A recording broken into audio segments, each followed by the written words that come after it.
So I'm delighted to actually have a return of Brad Dacus. He was here years ago. He is a lawyer. He is went to the University of Texas. No one booed.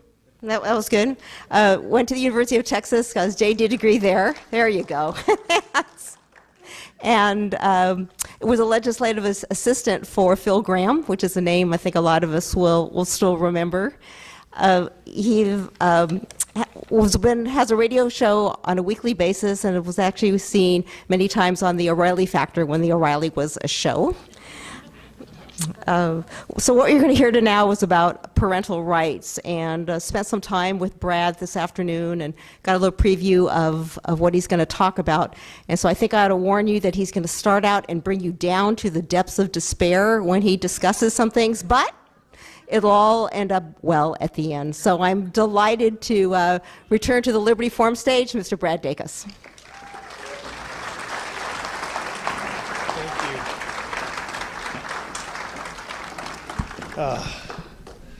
There we go. It's great to be here. You know, it's really funny. When she said the word lawyer, I thought she said liar. But let me just set the record straight. I know lawyers are attacked. By the way, do we have any lawyers here? I know there's one or two. There we go, sir. Very good. Welcome. It's, lawyers often get harassed. We're often belittled, attacked. But I just want to set the record straight, folks. It's the 99% out there that give us 1% a bad reputation. You guys got that. That's good. I once had an audience just go, mm-hmm. And good. You guys got the joke. That was good. That was a joke. So, how many have heard of Pacific Justice Institute before? Raise your hand. Okay, great. I know some of you may listen to us on some radio stations like KFAX, Salem station. Craig Roberts has been very gracious to interview us frequently and air some of our programming, Legal Edge and the Dacus Report at times, and so I'm very grateful to that. We at Pacific Justice Institute, for those of you who may not be aware fully or just may have heard of us, we handle more case matters on the West Coast defending religious freedom, parents' rights, the sanctity of human life than any other organization in the country, bar none. And we also have more offices on the West Coast than any other comparable organization. We have 5 offices. And I'm very frugal. So what does that mean? That means they're all rent-free offices. And most of them utilities-free, too, by God's grace. And then we have the largest network of attorneys here on the West Coast, over 500 who are part of our affiliate attorney network. And we're always recruiting more. So I think there's one hand went up. I want to make sure I talk to you before you leave. Sir, thank you. We got to stick together. So, but it's been a really exciting time because people say, why, we handle cases all across the country. But people say, why are you so concentrated on the West Coast? I mean, why don't you have an office like in Texas or Virginia or Florida? I mean, those are friendly states. And I put it this way. California is like the beaches of Normandy when it comes to religious freedom and our basic fundamental civil liberties. I mean, this is the battle. This is where the crazy stuff comes out of Sacramento, right? And where we have judges and even ordinances and things that are just crazy. And so this is the battle. This is the incubator for a lot of very dangerous things in terms of policies and laws. And we have to nip it here. We have to fight it here and then bring it to the Supreme Court as quickly as possible for the sake of the rest of the country. I used to live in Texas. They say, why aren't you living in Texas? I said, because I love Texas. I've got to fight for Texas in California. So they go, okay, I get that. So you live in Bakersfield? Well, no, I don't live in Bakersfield. That was a joke. Anyway. You guys ever been to Bakersfield? It's like an embassy for the state of Texas, But I'll leave it at that. It's incredible. So it's exciting times we live in, and it's very challenging times as well. And I'm personally very optimistic. Sometimes you have a speaker like, okay, is he going to make me angry?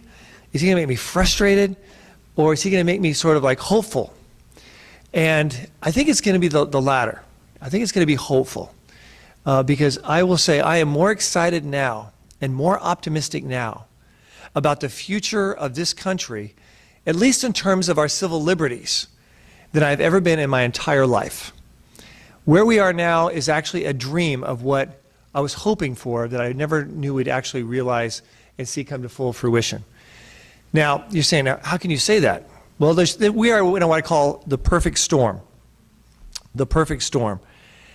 And that's where, and now, see, people say, what's a perfect storm? Okay.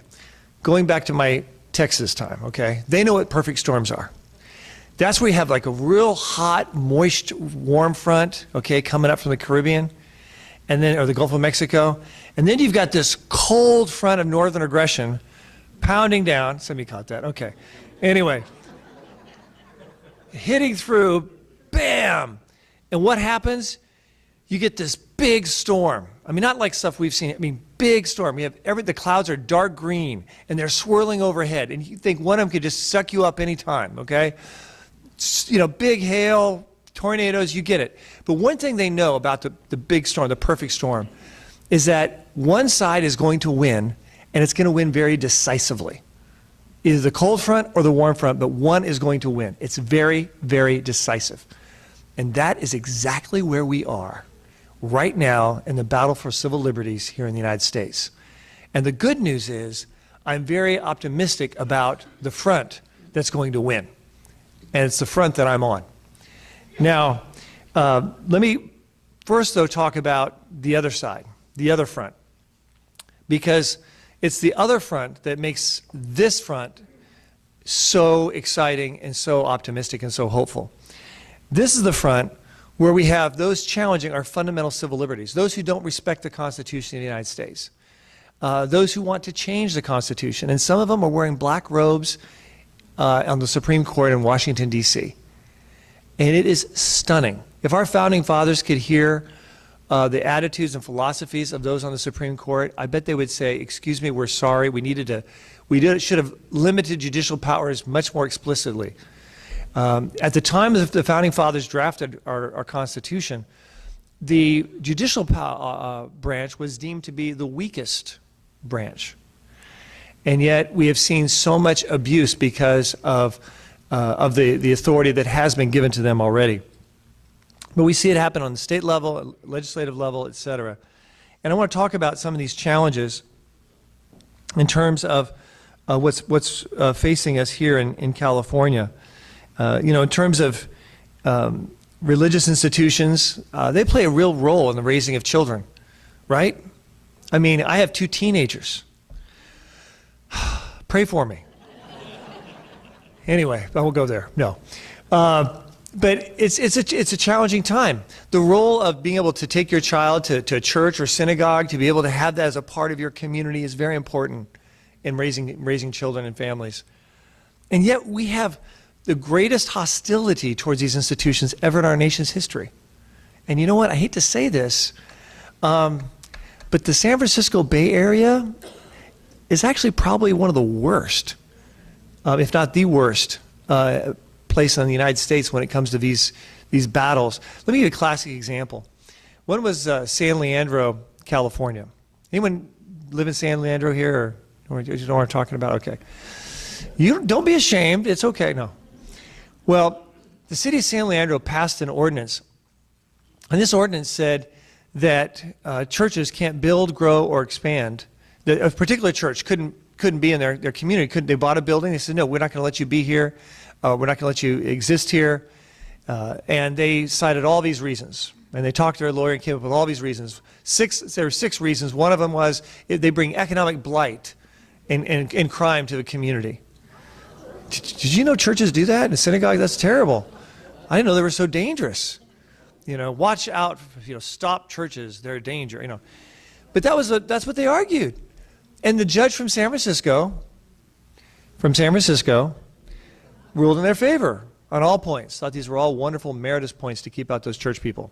And then we took it to the United States Supreme Court. Okay, I know what you're thinking when I say this. The United States Supreme Court. You're saying, what good thing can come from the Supreme Court, right?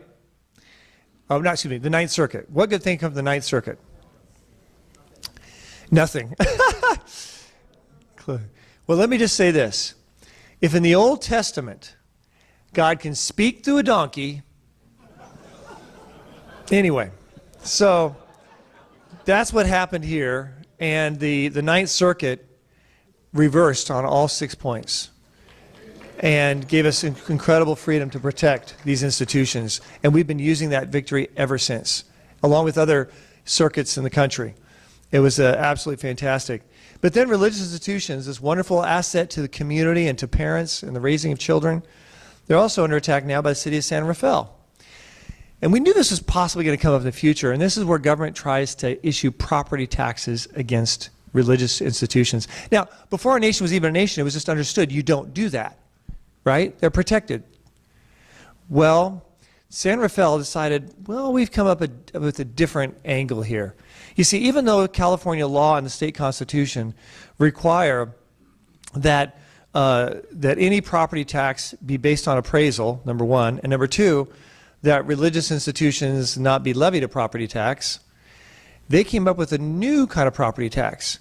You see, it's not taxing the property, it's taxing the square footage of buildings and houses or whatever on property. Wait a minute. You're telling me that that's not property? When I pay property tax, they look at the structure on the property. Don't they do that to you on my property tax in my house? They look at the structure. But try to get, they're saying, no, it's by square footage too. So it's different. Well, this little church, I think it was a Valley Baptist church, had to fork up $13,000 or shut their doors permanently. And we at Pacific have stepped in, and we're now litigating this on behalf of that and other churches. Because if San Rafael gets away with this, guess where it's going to go? What other cities do you think would try to do this, to shut down? A lot of them in the Bay Area.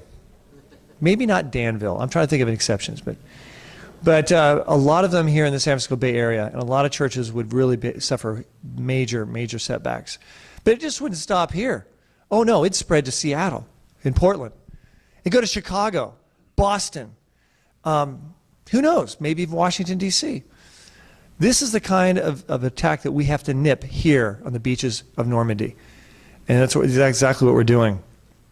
And then we have efforts thank you. Then we have efforts dealing with trying to change who these religious institutions can have, like in Wisconsin. They passed, the city of Des Peres passed an ordinance telling religious institutions, you can hire clergy and ministers, no problem. But if one of them decides to marry a gay partner, you better not fire them, or you'll have to pay dearly. That's what the law says. It's binding to religious institutions and everyone. And so we at Pacific Justice have filed a lawsuit on behalf of 3 churches and a Christian radio station. But as far as we're concerned, religious freedom is important, but we can never forget the critical role it plays as a link to the rights of parents to raise their children in the way they should go. So critical. What about public high schools?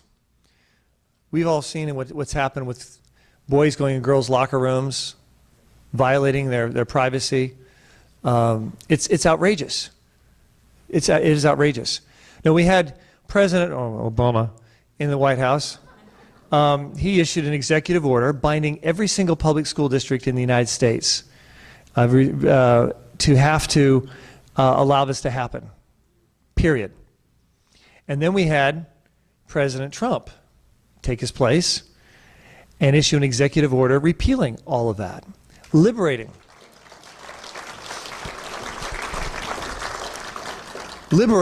49 of the 50 states. Now, why not 50 of the states? Well, one of the problems is California, we passed our own law and making it a mandate. Well, we at Pacific Justice Institute are litigating right now to get this on the ballot so that parents can opt their children out of this. And specifically on the ballot to repeal allowing this law to go into effect to allow boys to go into girls' bathrooms and locker rooms and vice versa, biological. Now, do some kids have gender identity dysphoria?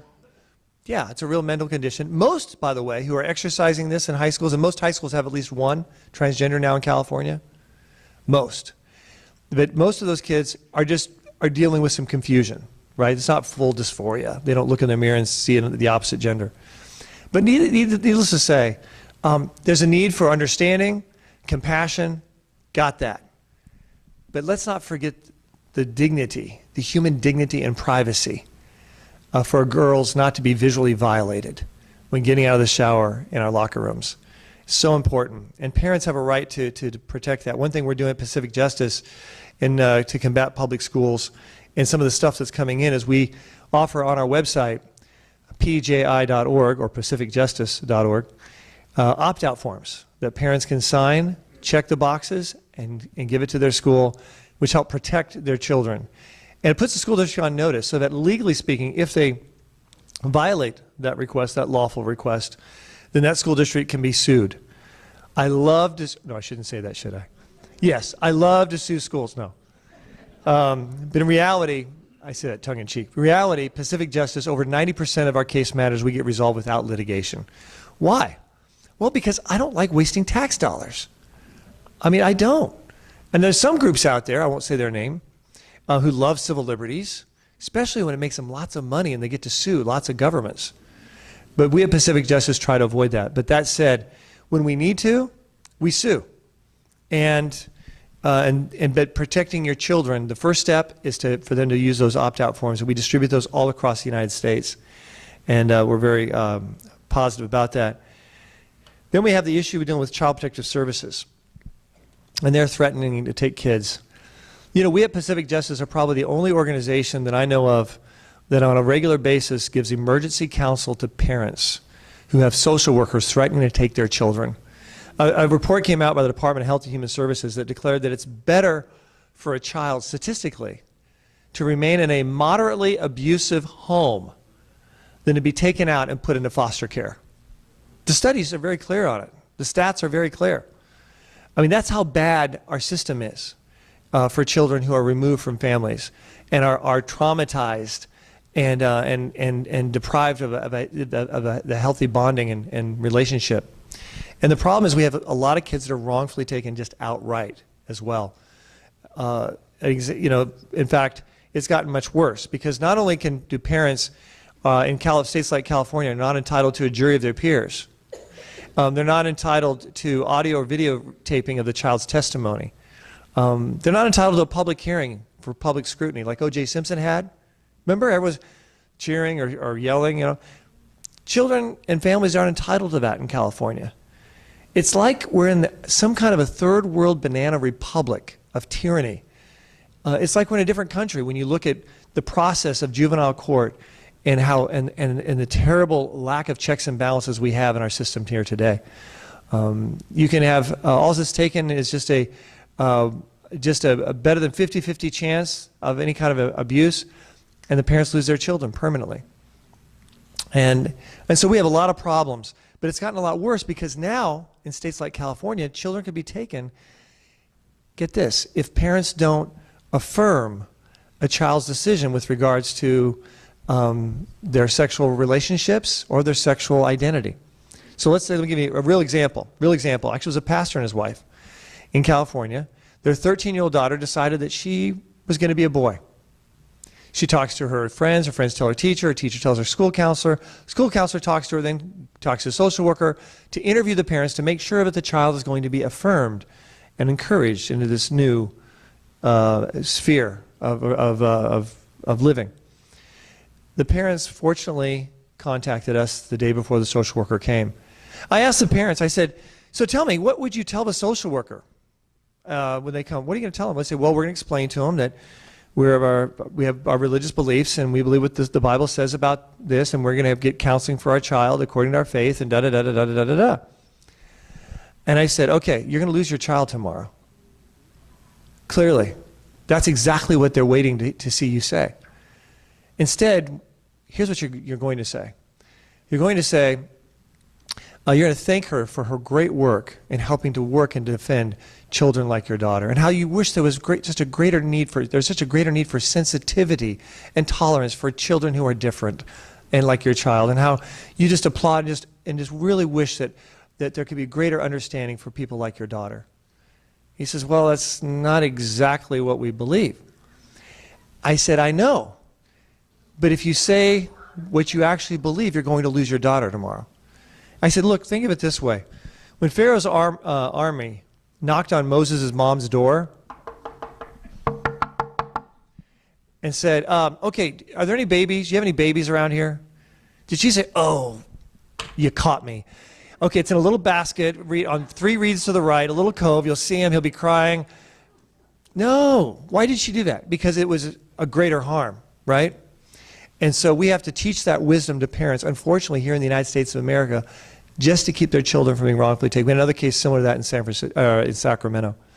And these things are growing and growing, and we need to be addressing those. Good news is a number of states have reformed their CPS system to give greater due process protection.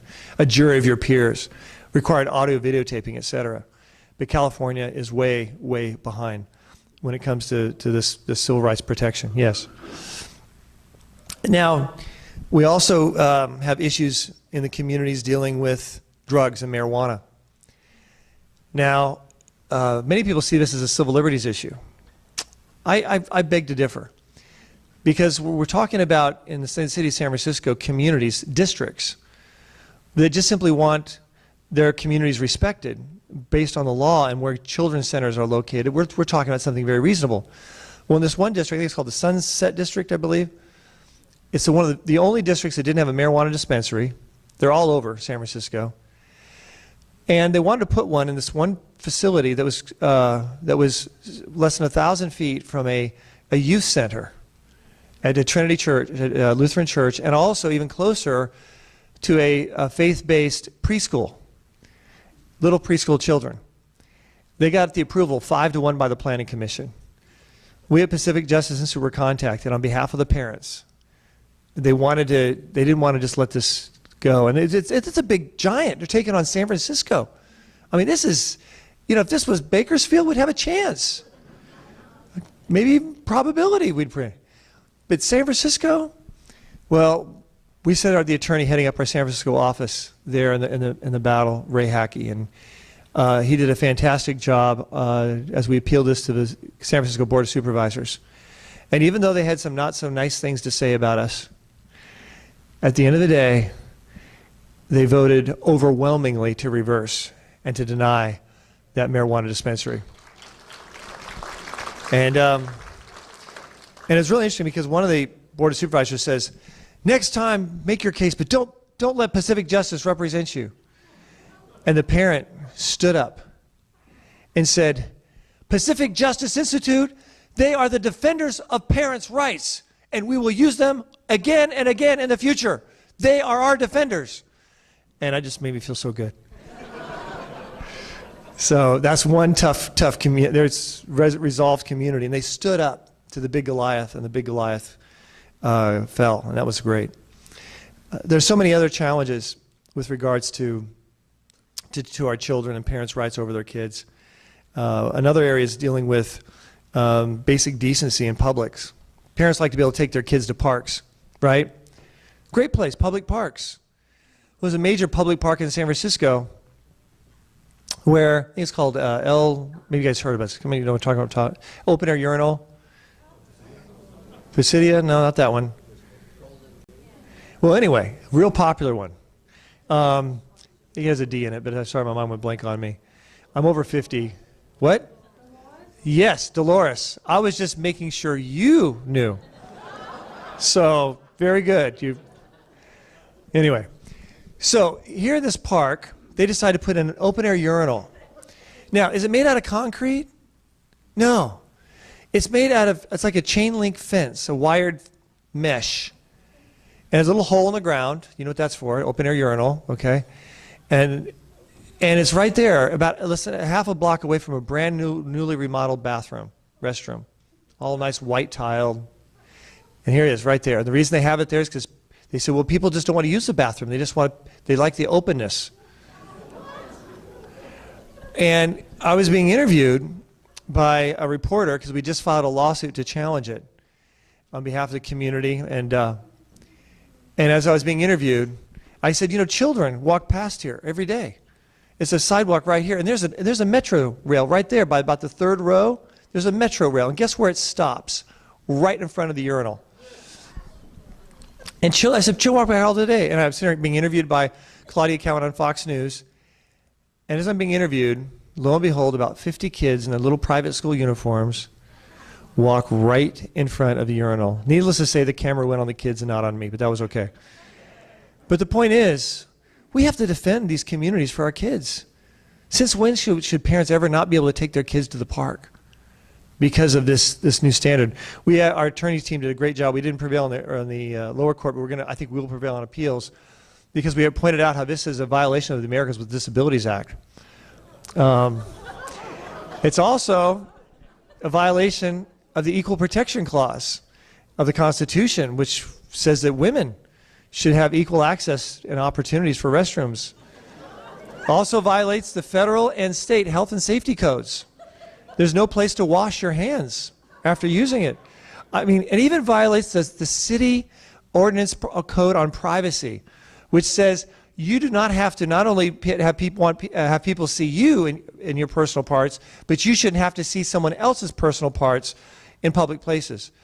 So, needless to say, our attorneys did a fantastic job, and I think we're going to win in this case. And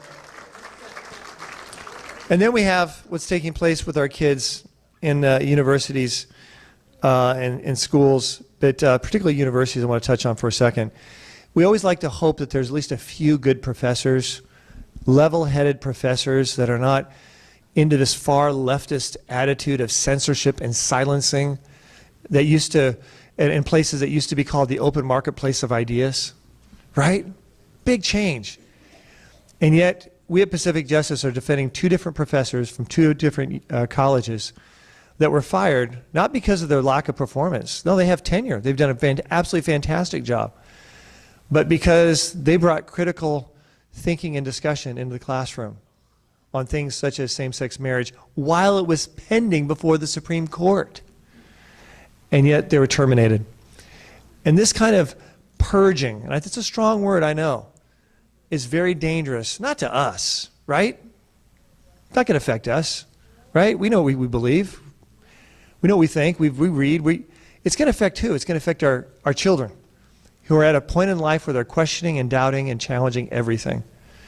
And that's why we're working so hard to do that, to challenge that. Then we have the issue dealing with pro-life pregnancy clinics and children and youth access to those clinics. There was one that was going into Vacaville in a medical facility, and it was had the lease torn up. And they were right across the hall from another pregnancy clinic, which did something different. It was the death clinic called Planned Parenthood. And we found out that in our litigation, we filed a lawsuit on behalf of this pro-life clinic, found out that Planned Parenthood was involved in this whole thing, to have them shut out.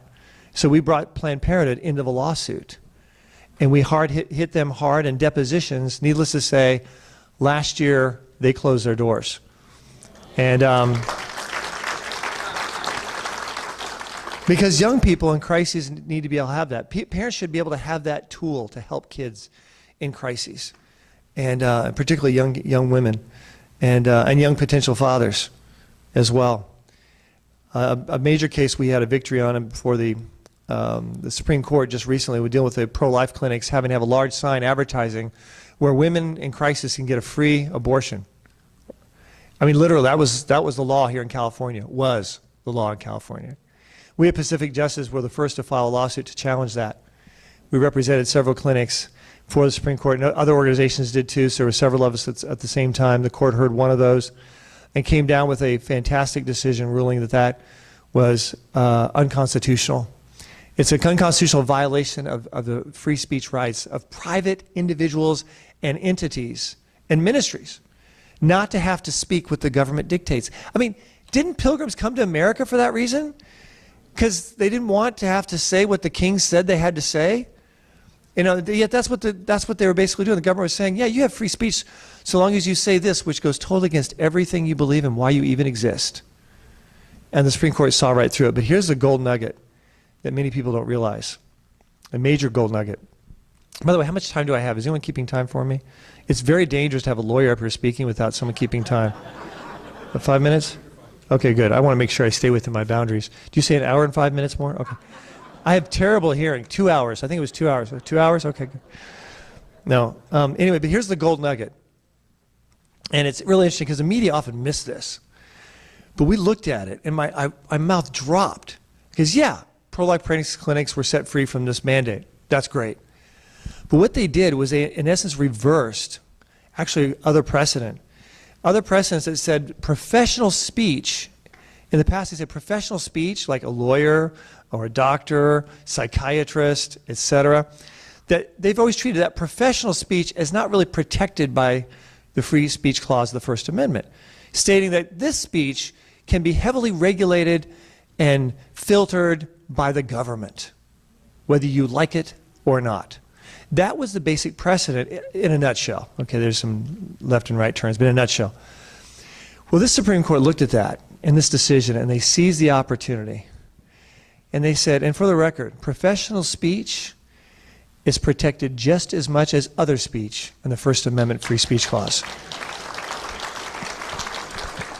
And this is going to be huge, in particular, in dealing with a challenge that we're going to be facing in the near future. See, right now in California, those who are struggling with same-sex attraction or gender identity issues, and they're under 18, and they're struggling, they want counseling in accordance, parallel with their faith and beliefs, okay? They want it. They're denied it. They can't get licensed counseling anywhere in the state of California. This is a very intolerant, censorship-loving state. You think I was in Oklahoma. No, this is California I'm talking about. So, and yet there's a bill, I'm sure none of you have heard of this, AB 2943. Yeah, you've all heard of it, I'm sure. This is going to make it even worse because it's going to expand it to be all adults, not just those under 18, and it's going to apply to not just licensed counselors, but also unlicensed counselors, those in ministry. They're going to be shut. Their mouths are going to be silenced from being able to provide help to adults who want this help and hope. And there are so many who have incredible, powerful testimonies, one after another, that appeared in Sacramento to oppose this, telling their stories. And they were acted and treated with the greatest insult, which is to treat someone like they don't even exist. And that's what happened in Sacramento. I was there. I also weighed in against it. Now, we at Pacific Justice held the first law back for 18 months with injunctive relief. That was great. It's awesome. Well, the Ninth Circuit reversed, and then Supreme Court didn't hold it up, didn't take it up. I think the reason they didn't was because Kennedy was still there, and Chief Justice Roberts wasn't sure what Kennedy would do on this. I think that was part of it. Well, some things have changed. We have a new Supreme Court in the making. And this brings us now to the other front. Amidst all these ugly challenges, and a lot of victories, but ugly, ugly challenges making their way on up, from the ground level up, we have on this other front a Supreme Court that, with the acceptance of Judge Kavanaugh, will become the most respectful Supreme Court of the First Amendment, I believe, in U.S. history. So, I believe it'll also be the most respectful of parental rights in U.S. history and be the most respectful of the sanctity of human life in decades.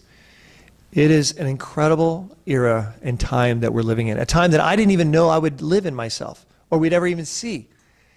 And yet it's right before us. And it came because of a miracle that happened less than 2 years ago in the month of November.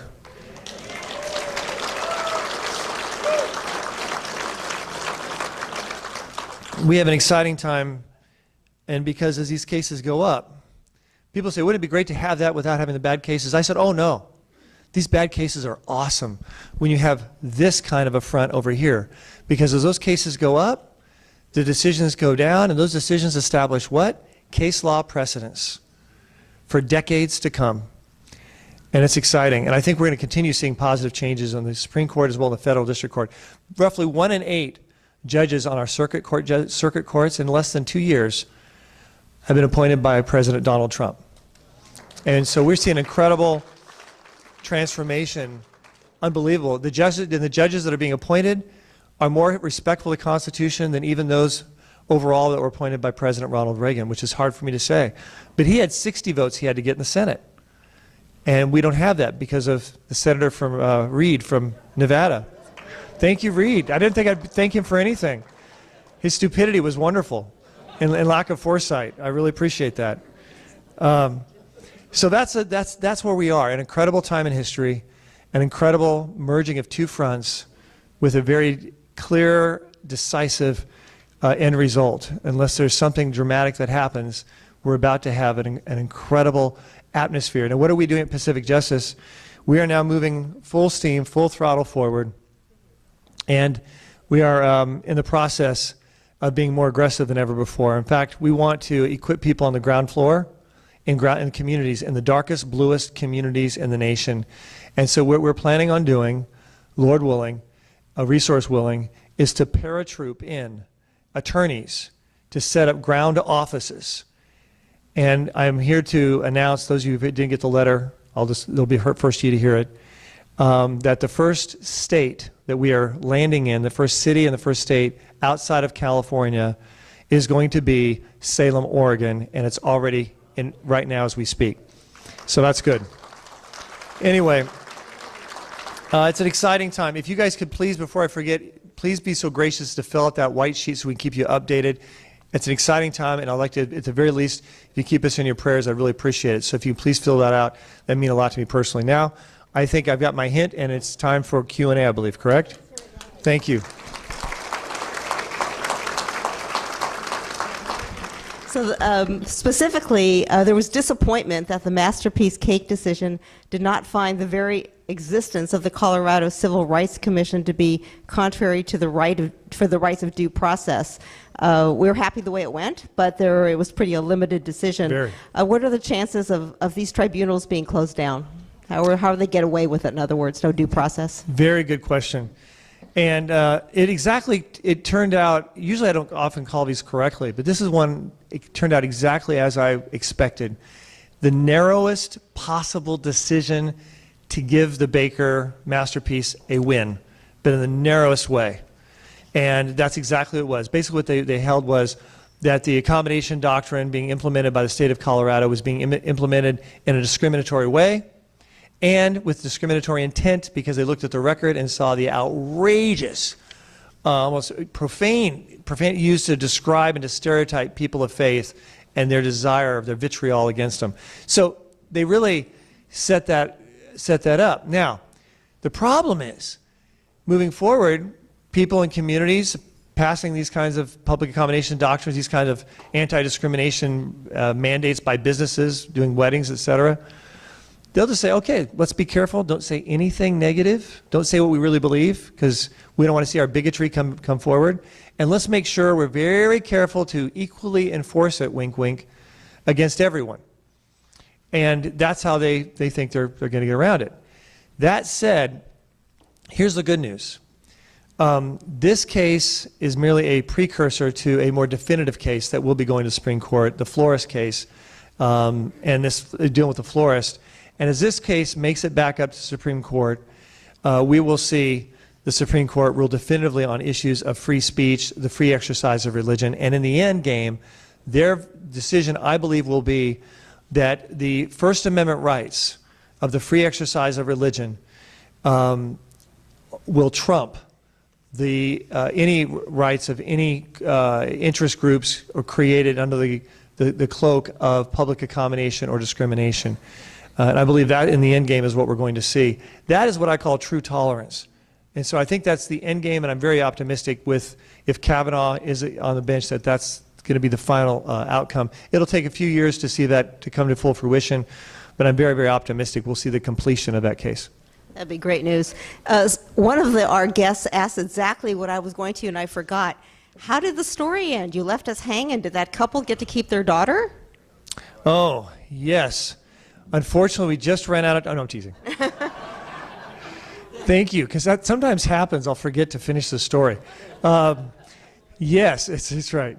The good news is, yes, they did keep their daughter. They said what they needed to say, and the other couple in Sacramento said what they needed to say. They followed my instruction, and And yeah, they've got to keep their kids. The sad thing is, I don't know how many kids, how many parents are set up and don't know what they need to say. So we at Pacific Justice Institute have prepared an article. It's entitled 12 Steps to Protect Your Children from CPS. And it's very clearly written, and it's on our website. Everything we have is free. All our resources are free. So I would encourage you, if you know anyone, to please take advantage of that so we can get out that information. The next question is, I don't know if you have any inside information, but what is going on with Judge Kavanaugh? Timing, probability, anything? Yeah, it's going very well. It's like a chess game, and our side has the queen, the rooks, the bishops, and they have a few pawns, maybe a rook, but it's like at the end of the game, we know how this is going to turn out. He will be approved. He'll be approved before the November election, and that's important because there's always like about a 30% chance, according to betting odds, that the 30% chance that we will maybe lose the Senate. So it's very important that we get him approved. And then following him, I believe we'll see Ginsburg, and I will go on the record to say, much to the surprise of many because of her age relative to the others, I think Sotomayor. In fact, I will say we could possibly even see Sotomayor replaced before Ginsburg. Wow. And I know that's sort of shocking, but I did my background on her in terms of medical issues and health issues, and I don't want to seem cold-blooded, but and how I'm coming across. But this is videotaped, isn't it? Let me backtrack. But anyway, because of statistics, she is very vulnerable to needing to be replaced. I don't like to wish harm on anyone, but that's just the reality. So Sotomayor could be replaced. Ginsburg. I would have loved to have been a fly on the wall watching her see the election returns in November, because she was so confident that Hillary was going to win. That's why she didn't step down, and I believe so. Yeah, so that's a little bit of history there. All right. Well, if that happens, ladies and gentlemen, you heard it here first. That would be quite a surprise. The next question, I think there's a few of this ilk. Does PJI ever go head-to-head with the ACLU or the SPLC? And let me tell you that the Liberty Forum has been designated a hate group by the SPLC, so we're welcome. part of that as well. Welcome. You're joined Ben Carson and Franklin Graham and Yeah, all those people. Yeah, all those hate-filled people. So Pacific Justice, by the way, is also on the list, of course. Of course. First of all, as far as SPLC, it's interesting. We've gone head-to-head, but in a different way. We produced a video film, and I encourage you, it's been seen by about 500,000 people, supposedly, what I understand, have looked at it. It's about 8 minutes long. It's called exposeSPLC.com. exposeSPLC.com. It's a consortium. We produced it as a consortium. You'll notice that. It's very important because SPLC is huge. They're gigantic. And it's very important that we work together and stick together. So we brought in others, so it's a consortium, but I think you'll find it very enlightening. As far as litigation, at this point, we're not in litigation. They have very shrewd attorneys. They recently had to settle for a case of defamation against a Muslim group that they categorized as being extremist that wasn't. So we'll see as things move forward. And the other one you mentioned was the ACLU. The ACLU and Pacific Justice have gone head-to-head on a number of things, like on issues dealing with the Establishment Clause. We've defended, In God We Trust on our currency and things like that, where, in public prayer at the inauguration ceremony for president, groups like the ACLU have taken the other position, and we've won on these major cases. But one of the most important things we've done going head with the ACLU, and this goes back to our need for ground troops in local communities, and that's dealing with at the local level. 6 times we've gone head-to-head at school board meetings where they have pushed school districts to say that they have to have policies letting kids leave campus without parents ever knowing to have an abortion or getting birth control or whatever. And we said no. That's not an interpretation, and we're willing to sue this school district if you don't adopt the right policy. ACLU says, we'll sue you if you adopt PGI's policy. All 6 times, the school district said, after looking at it, said, we believe Pacific Justice is correct. We're going with their policy. And so it's on a local level that I think some of the most important battles are taking place between their organization and ours. I've twice debated the president of the ACLU. It's really funny. In front of her audience, the Americans United for Separation of Church and State, she's as vicious, really vicious. Then in front of our audience, our friendly audience, she was like this, I can't believe you're being so harsh to me. This is supposed to be a friendly gathering. Anyway, it was interesting, but go ahead. How they twist things. Go ahead. There's another partial cliffhanger. Where is AB 2943 now? It is pending before the state senate. It already passed the state assembly. It was amended in the state senate to remove the prohibition of, the banning of the sale of books and materials. That part was amended and taken out of the state senate version. But it's really interesting because it's still moving forward, even though the Supreme Court went out of their way to say point blank that these kind of like prohibitions against speech, of professional speech, which is i.e. a counselor, right, is unconstitutional like this. It's absent a compelling state interest. It's just really interesting to see it's still moving forward. I think it's going to go back to the Assembly. I think they're going to pass the amended version. And I think it'll go to the governor's desk, and I think he'll sign it. I encourage you to stand up to it. In the meantime, we at Pacific Justice are aggressively preparing to challenge it in court as soon as it is signed into law, if that happens. That's great. Yeah. This next question, I think, is some of all the topics you covered. This is one that wasn't. But do you see any problems with homeschooling in California? The whole thought of parental rights and so glad you asked that. Thank you. Homeschooling used to be California used to be one of the worst, most scariest states to homeschool in legally. When you had the state superintendent, the attorney general coming out saying it's illegal to homeschool unless you're a credentialed teacher. That was their position. And then they were teaming up with CPS, calling this educational neglect and as being abuse. And it was outrageous. Well, we at Pacific Justice defended a case that was finally, it was sort of like this, the first shot heard. We knew there was going to be a battle in the courts over this. And it finally came about. A homeschooling family was being challenged, and the appellate court, through the juvenile court, and the appellate court ruled that it's illegal to homeschool unless you're a credentialed teacher, period. We stepped in and we defended the homeschooling program in that case, and we petitioned for them to rehear the case.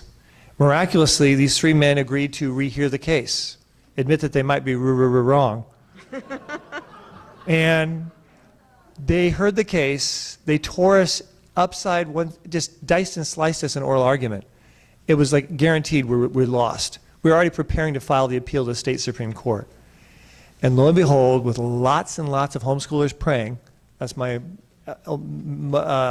best explanation, they reversed themselves. In my whole life practicing law and looking at history, I've never seen three appellate justices rehear their case and reverse themselves. And that's what happened. So because of that, California has now become one of the safest and strongest states to homeschool legally. And we at Pacific Justice really cherish that. That's great. See, I told you you'd be uplifted at the end.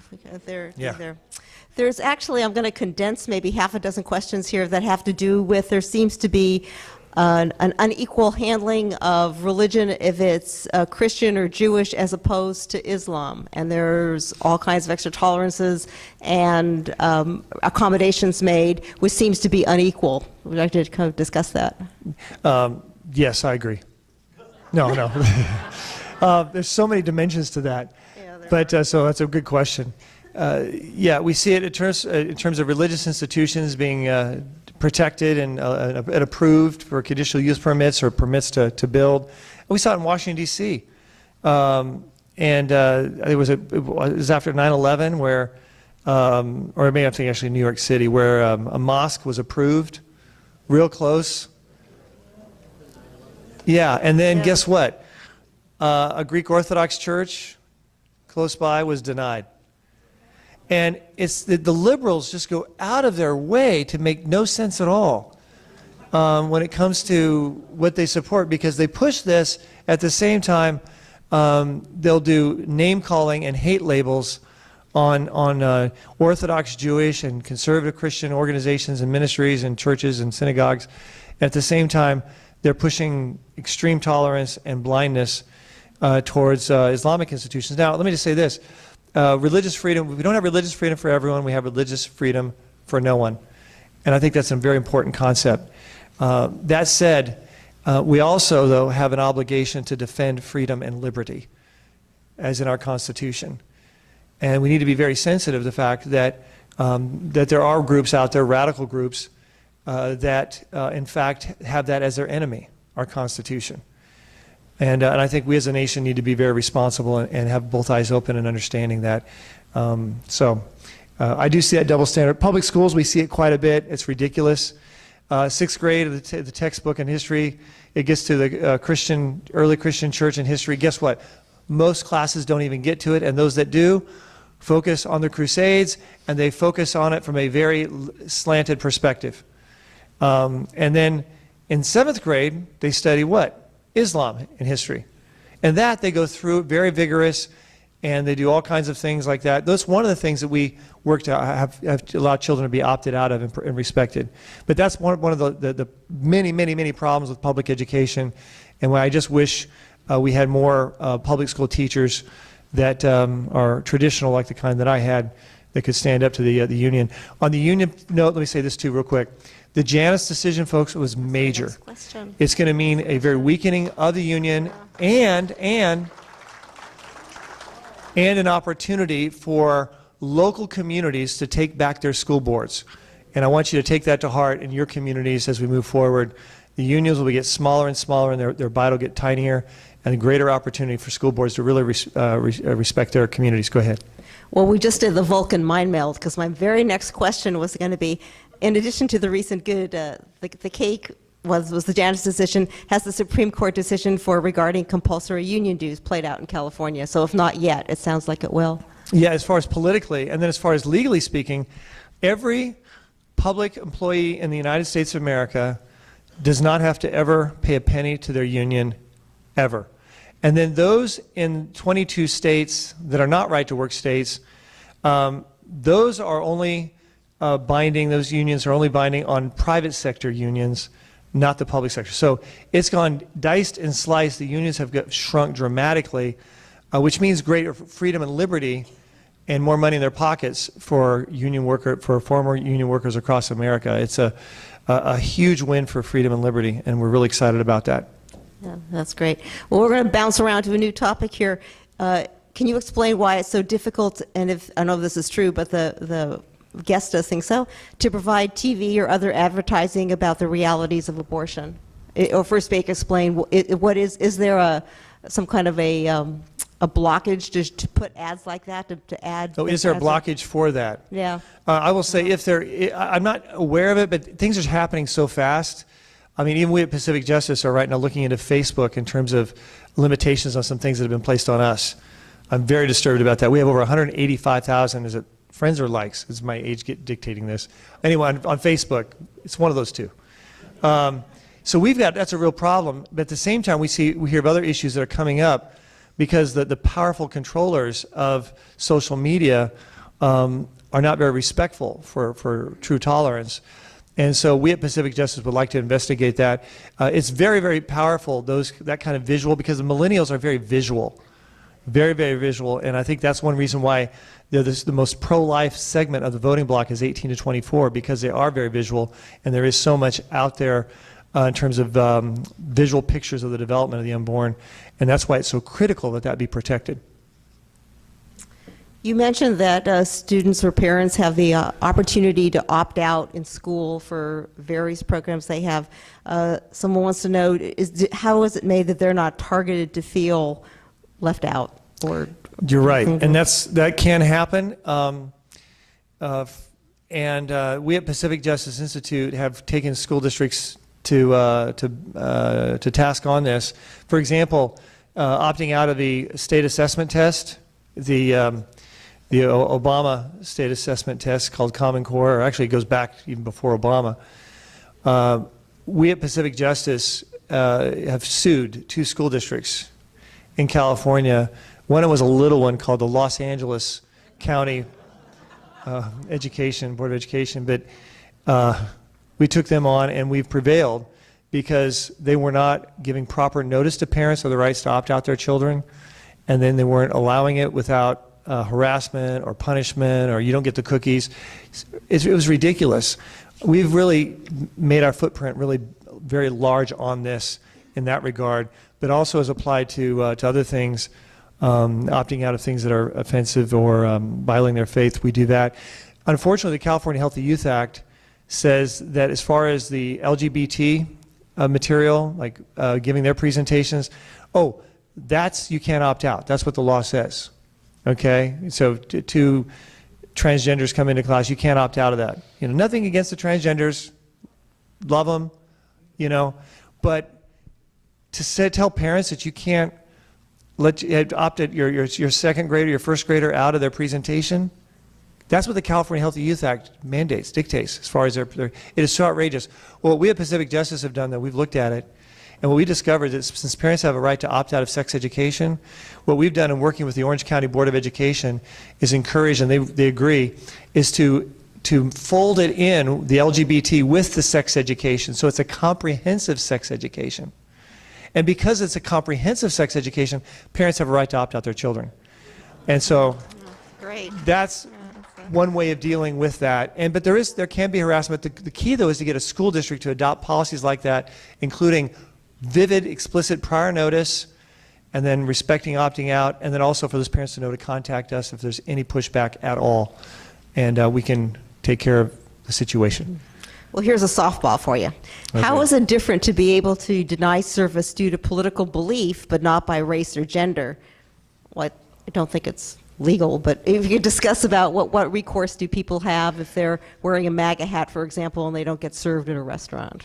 Oh, that's an interesting point. That's actually, ironically, where you have things like the public accommodation doctrine kick in, that's passed by states, dealing with non-discrimination, and it depends really on the language of public accommodation. But the First Amendment, the Constitution, protects free speech, protects the free exercise of religion, but this applies to government. When we talk about the private sector, unless you have a state statute mandating an anti-discrimination ordinance, then there's not a legal remedy. So it's really so a lot of this is up to really what states adopt and what states pass. Also with regards to the Federal Civil Rights Act, specifically it addresses race, addresses gender, and religion. People don't realize that it deals with that. But as far as political speech perspectives, that's really the strongest thing to look at is the state statutes and state discrimination laws. And there are a variety of questions that dealt with, and the obvious inconsistency comes to mind. When you talk about parental rights and CPS and children being removed from their parents, and what's happening at the border last month, and discuss that, of how are they the same and different? Yeah, it's so ironic, isn't it? Because the government, when it comes to kids on the border where parents are breaking the law, and I want to be cold-hearted. I mean, I can't blame them in a way. They want to come to America. I spoke in Honduras at some public universities earlier this year.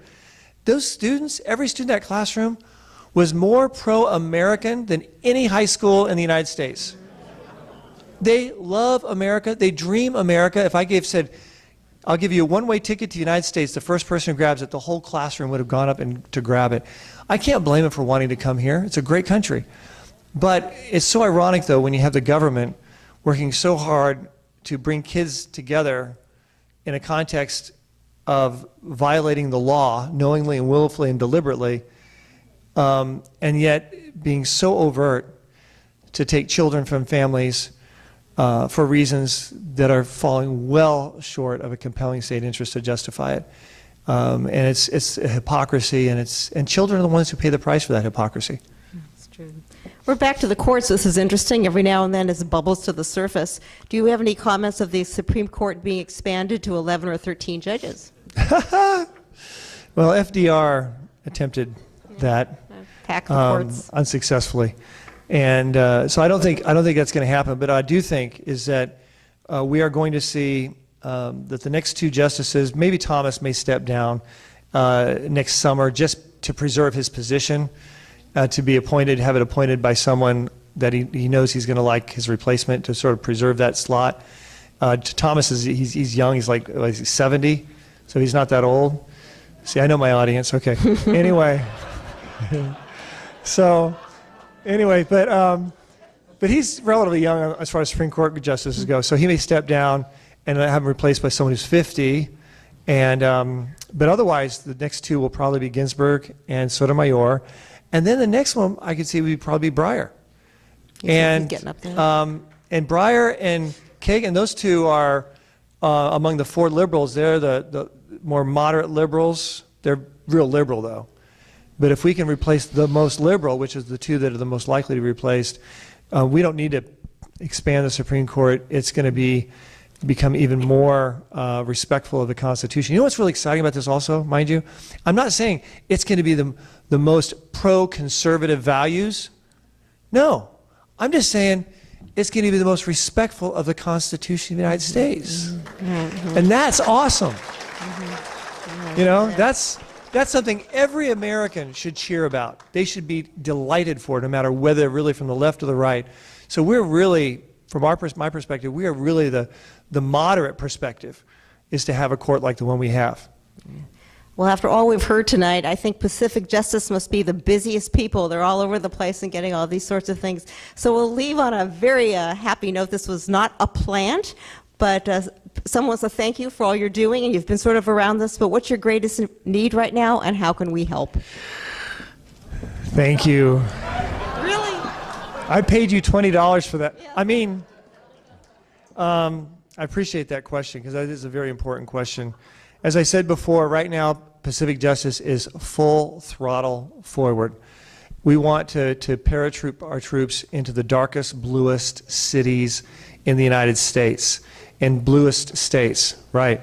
So, one of our needs is to be able to get the funding to do that. We estimate it's about $25,000, that's it, to plant a part-time attorney in those places with all the resource backing of the Pacific Justice, to be on a local level, hit the school board meeting, city council, and just every nook and cranny of that dark blue blotch, whether it's Chicago or Seattle or wherever, Las Vegas.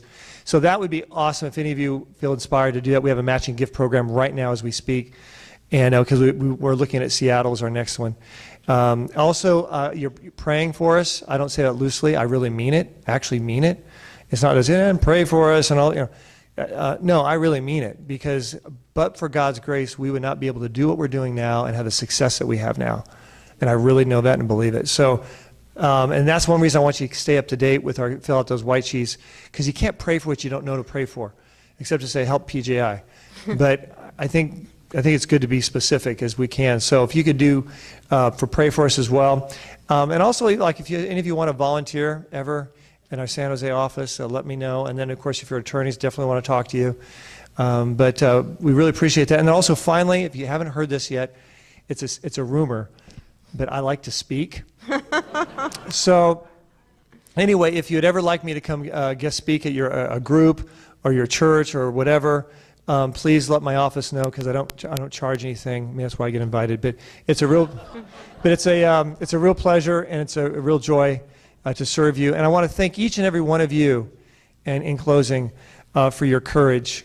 I'm going back down to Southern Orange County, okay? It's a lot safer. But the fact that you're here, what that tells me is that you're not giving up. You're not giving up on America. You're not giving up on California. You're not giving up on this community here in San Jose, Silicon Valley. And to me, that's an encouragement. Because in the end, truth always wins. God bless you all, and thank you very much. Thank you very much. See you next month.